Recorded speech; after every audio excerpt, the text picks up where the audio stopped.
Hi guys, this is Ram sir.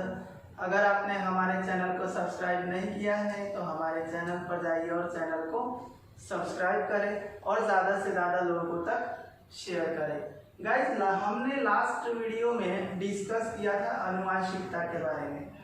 अभी हम इस वीडियो में उसका नेक्स्ट पार्ट डिस्कस करेंगे, जो है प्रथिन का निर्माण। प्रथिन का निर्माण कैसे होता है और हमारे प्रथिन के निर्माण में कौन कौन से स्टेप्स अवेलेबल है, उसकी पूरी प्रक्रिया हम लोग इस वीडियो में डिस्कस करने वाले हैं। तो उससे पहले हम थोड़ा सा प्रथिन के बारे में जान लेते हैं कि प्रथिन होता क्या है। तो अगर हम लोग किसी से पूछते हैं कि प्रथिन होता क्या है, तो नॉर्मली उसका आंसर होता है कि वो चीज़ें जो हमारे खाने में पाई जाती है उसको हम प्रथिन कहते हैं। बट ऐसा नहीं होता। हमारा शरीर जैसे जैसे वृद्धि करता है उसके अनुसार हमारे शरीर में प्रथिन की आवश्यकता होती है।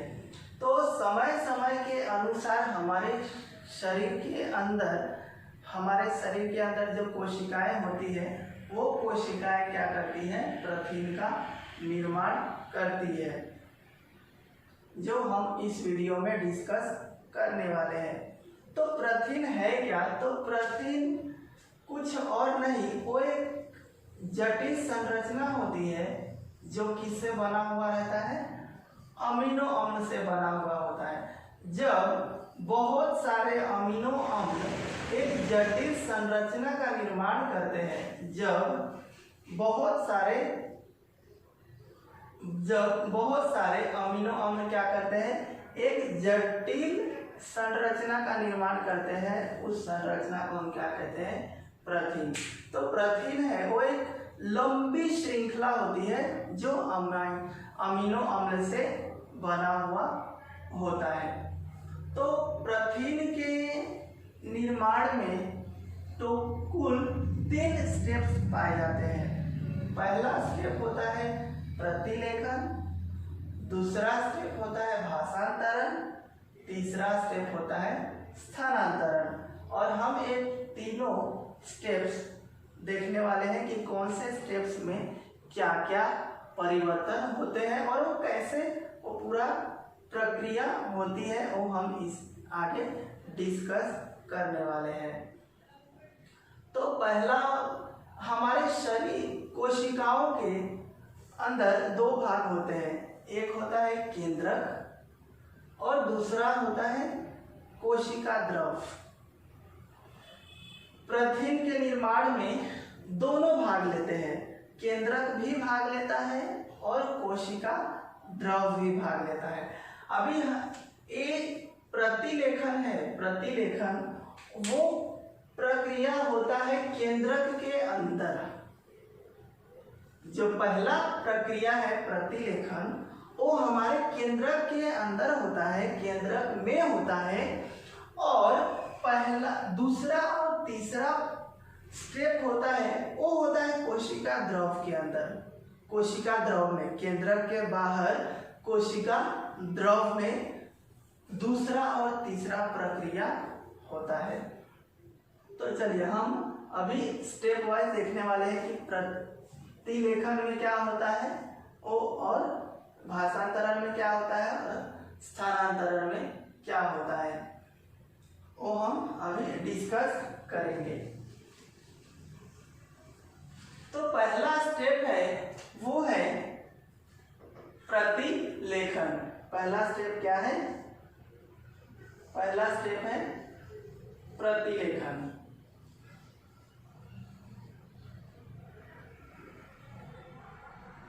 प्रतिलेखन, अब ये प्रतिलेखन है वो केंद्रक में होता है।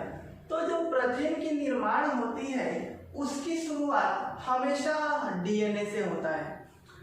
प्रथिन का जो निर्माण होता है वो हमेशा डीएनए से होता है, और यही प्रथिन क्या करते हैं, हमारे कोशिकाओं के संरचना और कार्य में मदद करते हैं।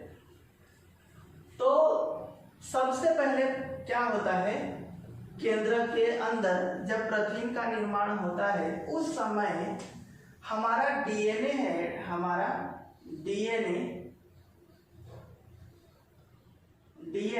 वो एमआरएनए में रूपांतरित हो जाता है।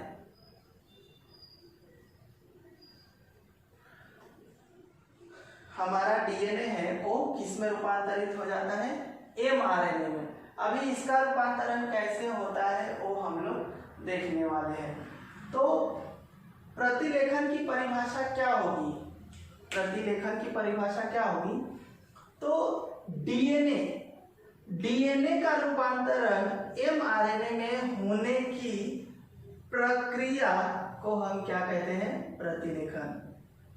जब डीएनए एमआरएनए में रूपांतरित हो जाता है उस प्रक्रिया को हम क्या कहते हैं? प्रतिलेखन। समझ? तो जब हमारा डीएनए है, अभी ये हमारा डीएनए होता है,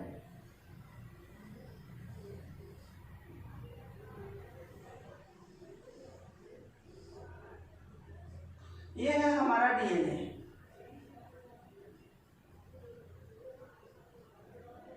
ये हमारा डीएनए है। जब प्रोटीन का निर्माण होता है तो उस समय एक डीएनए है वो 2 धागों से बना हुआ होता है। डीएनए में कितने धागे होते हैं? 2 धागे पाए जाते हैं।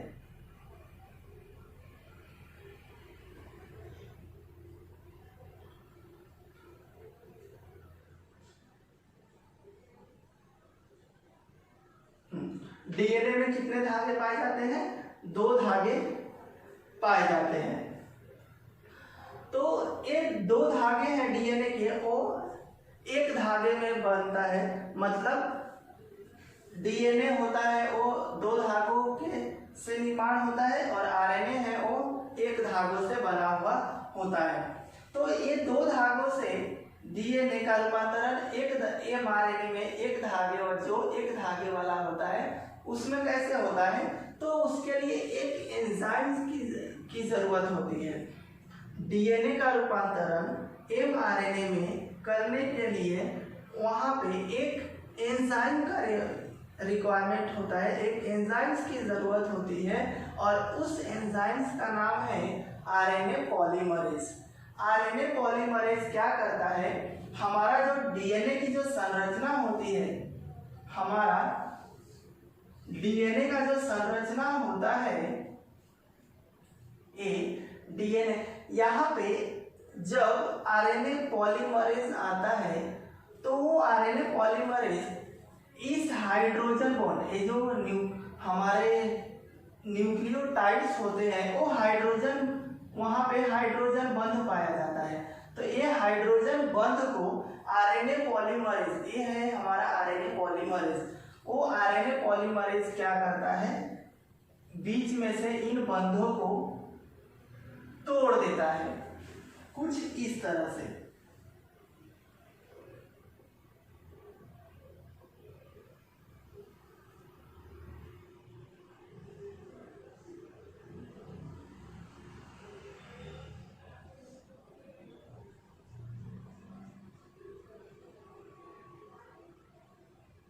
ये है हमारा आरएनए पॉलीमरेज।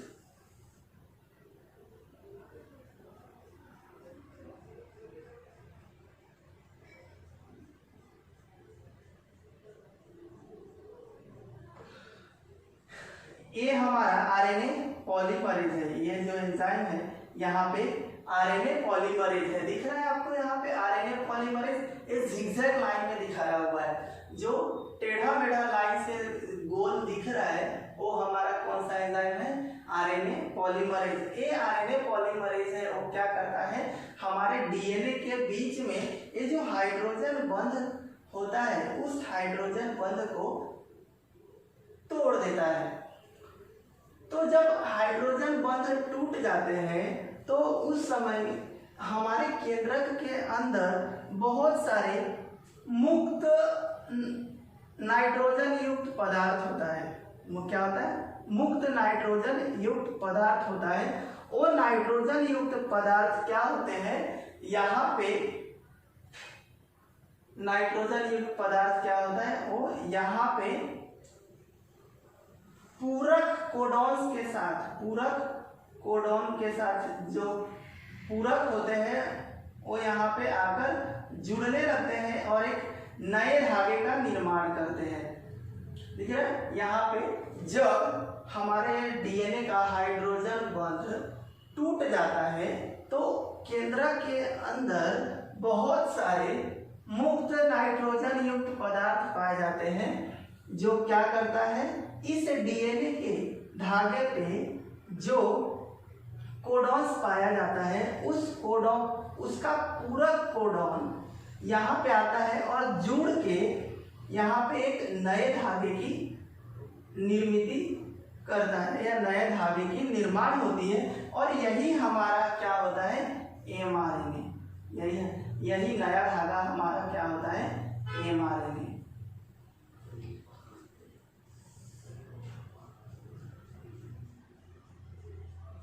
तो mRNA क्या करता है,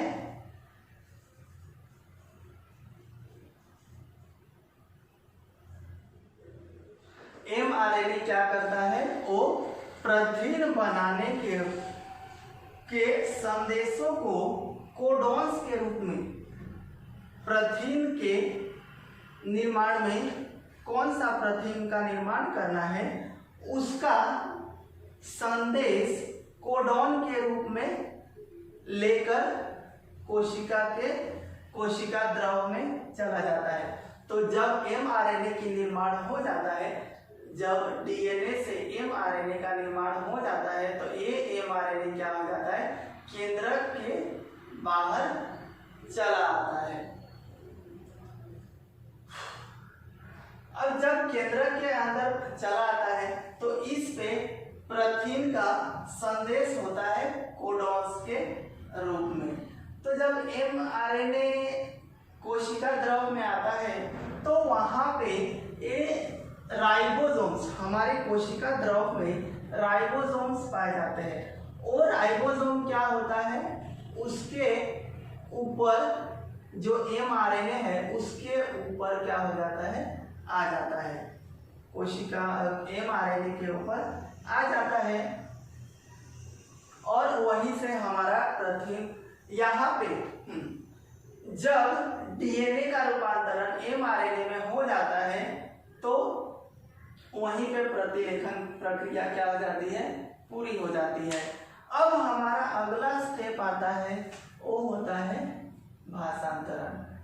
ध्यान दीजिए, प्रतिलेखन है तो प्रतिलेखन में खाली डीएनए से लेकर mRNA तक की प्रक्रिया होती है। मतलब डीएनए का प्रतिलेखन होता है वो आरएनए पॉलीमरेज द्वारा mRNA में होता है, डीएनए का रूपांतरण mRNA में होता है। तो प्रतिलेखन में सिर्फ इतना ही प्रक्रिया होती है, डीएनए का रूपांतरण mRNA में। जब mRNA कोशिका द्रव में आ जाता है तो वहां से दूसरा प्रक्रिया चालू हो जाता है, शुरू हो जाती है और वो है भाषांतरण। तो अभी भाषांतरण क्या होता है,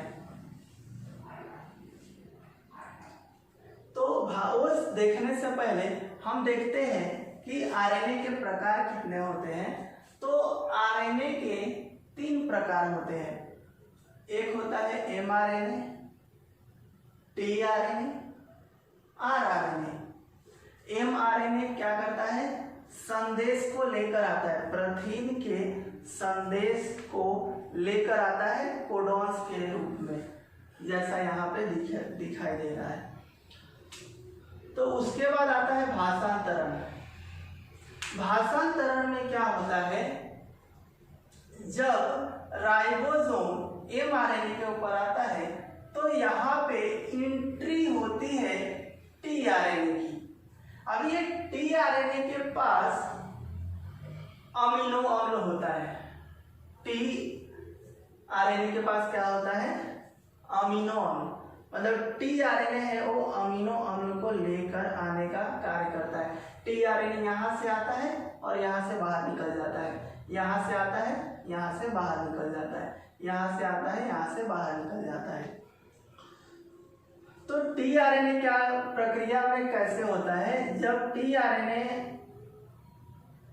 अंदर राइबोसोम के अंदर एंट्री करता है तो राइबोसोम क्या करता है, जो कोडॉन्स होते हैं, जो कोडॉन होता है एमआरएनए के ऊपर, उस कोडॉन को पढ़ता है, उस कोडॉन को क्या करता है, पढ़ता है, और उस कोडॉन के अनुसार, उस कोडॉन के हिसाब से टीआरएनए पर भी दिख रहा है, टीआरएनए के ऊपर एक एंटी कोडॉन होता है, टीआरएनए के ऊपर क्या होता है, एंटी कोडॉन। तो राइबोसोम क्या करता है, ये जो एमआरएनए के ऊपर कोडॉन होता है वो एक टीआरएनए के ऊपर जो कोडॉन होता है उस कोडॉन के हिसाब से क्या करता है, टीआरएनए के एंटी कोडॉन होते हैं, टीआरएनए के एंटी कोडॉन से जोड़ता है, टीआरएनए के एंटी कोडॉन से जोड़ता है, और यहाँ से जब जुड़ जाता है तो यहाँ से वो अमीनो अम्ल जो टीआरएनए के पास होता है वो उसके पीछे वाले को दे देता है और वो बाहर चला आता है। फिर एक नया टीआरएनए आता है और एंटी कोडॉन पे को ज्वाइन करता है और वो अपना अमीनो अम्ल उसके पीछे वाले को देता है और वो चला जाता है।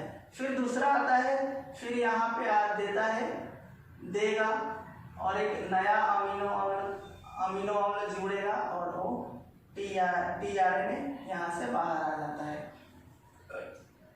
तो इसी प्रक्रिया को हम लोग कहते हैं भाषांतरण। तो जैसे जैसे एक अमीनो अम्ल के लिए कुल 3 कोडॉन्स पाए जाते हैं। एक अमीनो अम्ल के लिए कितने कोडॉन्स रहते हैं, 3 कोडॉन्स रहते हैं। तो हमारे शरीर में टोटल कुल 20 प्रकार के अलग अलग अमीनो अम्ल पाए जाते हैं। तो यहाँ तक था भाषांतरण। जब एमआरएनए द्वारा लाए गए संदेशों को क्या करता है, राइबोसोम पढ़ता है, उसी प्रक्रिया को हम लोग क्या कहते हैं, भाषांतरण। अब अगला स्टेप होता है, वो होता है अगला स्टेप और आखिरी स्टेप, वो है स्थानांतरण। तो स्थानांतरण, अभी जो ये जो संदेश होता है वो 3 के ग्रुप में है। जैसा कि अभी बताया कि एक अमीनो अम्ल के लिए 3 कोडॉन्स रहते हैं और उन 3 कोडॉन्स को हम ट्रिपलेट कोडॉन कहते हैं। तो यहाँ पे 3 के ग्रुप में कोडॉन्स पाए जाते हैं। तो जब राइबोसोम द्वारा एक ट्रिपलेट का भाषांतरण हो जाता है तो एमआरएनए आगे की तरफ सरक जाता है। ये क्या होता है, आगे की तरफ सरकता है। जैसे हमारे कपड़े का चैन होता है, चैन सरकता है, वैसे ही ये क्या करता है, एक चैन की तरह आगे सरकता है, जिसको हम लोग क्या कहते हैं, स्थानांतरण। तो टीआरएनए द्वारा अमीनो अम्ल लेकर आता है, उसको क्या करता है, राइबोसोम ट्रिपलेट कोडॉन्स के हिसाब से एंटी कोडॉन को जोड़ता है और ये आगे सरकता है और इसका अमीनो अम्ल उसके पहले वाले टीआरएनए में जुड़ जाता है और वो आगे बाहर निकल जाता है और फिर आगे सरकता है, फिर टीआरएनए आता है, फिर जुड़ता है, फिर वो बाहर निकल जाता है। ऐसे प्रक्रिया लगातार चलती रहती है। और ये अमीनो अम्ल को एक पेप्टाइड बंध द्वारा, ये जो हम अमीनो अम्ल होता है, यहाँ पे जो अमीनो अम्ल बनता है, एक पेप्टाइड बंध द्वारा एक लंबी श्रृंखला बनाने का कार्य कौन करता है, वो करता है आरआरएनए। आरआरएनए का क्या कार्य होता है, वो जो टीआरएनए जो अमीनो अम्ल को लेकर आता है, उस अमीनो अम्ल को एक लंबी श्रृंखला में बनाने का कार्य करता है। तो जब ये अमीनो अम्ल का एक लंबा और जटिल संरचना बन जाता है तो उससे क्या होता है, हमारे शरीर में प्रोटीन का निर्माण होता है। तो ये था पूरा प्रोटीन का निर्माण कैसे होता है वो हम लोगों ने देखा। तो ऐसे हमारे शरीर में समय समय के अनुसार क्या होता है, प्रोटीनों का निर्माण होता है और उसके कार्य और संरचना में मदद करता है। अगला, जैसा कि हमने लास्ट वीडियो में आनुवंशिकता के बारे में देखा था कि आनुवंशिकता होती है वो क्या होती है कि एक लक्षणों को एक पीढ़ी से दूसरे पीढ़ी में लेकर जाना ही आनुवंशिकता होती है। तो ये जो हमारा डीएनए है वो एक पीढ़ी से दूसरे पीढ़ी में जाता रहता है। कभी कभी क्या होता है, जब हमारे डीएनए एक पीढ़ी से दूसरे पीढ़ी में जाता है तो वहाँ पे किसी रीज़न से हमारे डीएनए के अंदर जो जनुक पाए जाते हैं, उन जनुकों के जो न्यूक्लियोटाइड है उनका जो सीरीज रहता है, जगह होता है, उनका जगह होता है वो किसी कारण से बदल जाता है। ये है हमारा डीएनए।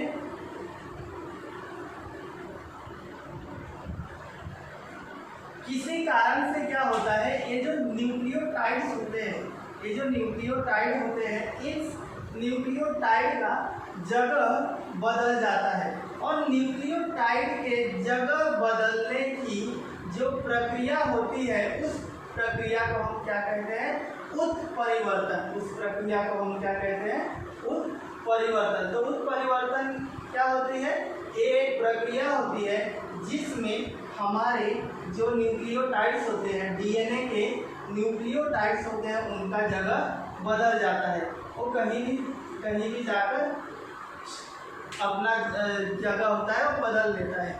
तो न्यूक्लियोटाइड के जगह बदलने से इसका प्रभाव हमारे शरीर की रचना और कार्य दोनों पे दिखाई देता है। एक्चुअली तो न्यूक्लियोटाइड के जगह बदलने से जो अलग अलग प्रकार के जनुकीय विकृतियां हमको देखने को मिलती है, जनुकीय विकृतियां देखने को मिलती है, जैसे sickle cell anaemia. Sickle cell anaemia हम लोगों ने 9th में देखा था। तो सिकल सेल एनीमिया है वो जनुकीय विकार है जो एक पीढ़ी से दूसरे पीढ़ी में तक जाता है। तो ये है पूरा प्रोटीन का निर्माण और थोड़ा सा उस परिवर्तन के बारे में। अगर कुछ नहीं समझ में आया है तो वीडियो को फिर से देखें शुरू से लास्ट तक। और अगर कुछ डाउट होता है तो आप हमें कमेंट में अपने डाउट पूछ सकते हैं और पॉसिबल है तो कमेंट में अपना व्हाट्सएप नंबर डाल दें। हम आपके डाउट को पर्सनली आपके व्हाट्सएप के थ्रू आपसे कांटेक्ट करके हम आपके डाउट को क्लियर कर देंगे। और डिटेल्स में जानने के लिए वाईफी एजुकेशन के थ्रू एमडी ट्यूटोरियल में जुड़े और हमारे साथ आगे जुड़े रहें।